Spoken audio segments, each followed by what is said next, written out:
সালমান খানকে ছেড়ে অভিষেক বচ্চনকে বিয়ে করে ঐশ্বরিয়া রায়ের কি লাভ হয়েছিল চলো জেনে নেওয়া যাক। দেখো, ঐশ্বরিয়া কোনো ধনী বাবার মেয়ে নন, কিন্তু তিনি ছোটবেলা থেকেই খুব চালাক ছিলেন।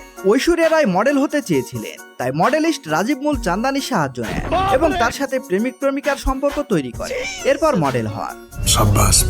কিন্তু পরে মনে হয় একে দিয়ে তার কোনো কাজ হবে না, তাকে বলিউডে যে করে হোক এন্ট্রি মারতেই হবে। তাই তিনি সালমান খানের সাহায্য নেন। আগে প্রেমের অভিনয়, তারপর শারীরিক সম্পর্কে জড়ান, এরপরে বলিউডে সুযোগ পান এবং হাম দিল দে চুকে সানাম সিনেমায় কাজও পান। কিন্তু সালমান খানের সাথে সম্পর্ক খারাপ হলে ঐশ্বরিয়া রায় সালমান খানকে ছেড়ে বিবেক ওবেরয়ের কাছে চলে যান। এতে সালমান খান রেগে গিয়ে বিবেক ওবেরয়ের ক্যারিয়ারই নষ্ট করে দেয়। এরপর ঐশ্বরিয়া শাহরুখ খানের কাছে গিয়ে সালমান খানের নামে নালিশ করে তাদের মধ্যে ঝগড়া লাগিয়ে দেয়। 5 বছর ধরে শাহরুখ আর সালমানের কথা বলা পর্যন্ত বন্ধ হয়ে যায় এই মেয়ের কারণে। তখন তার করুণ অবস্থা, বলিউডেও কাজ বন্ধ।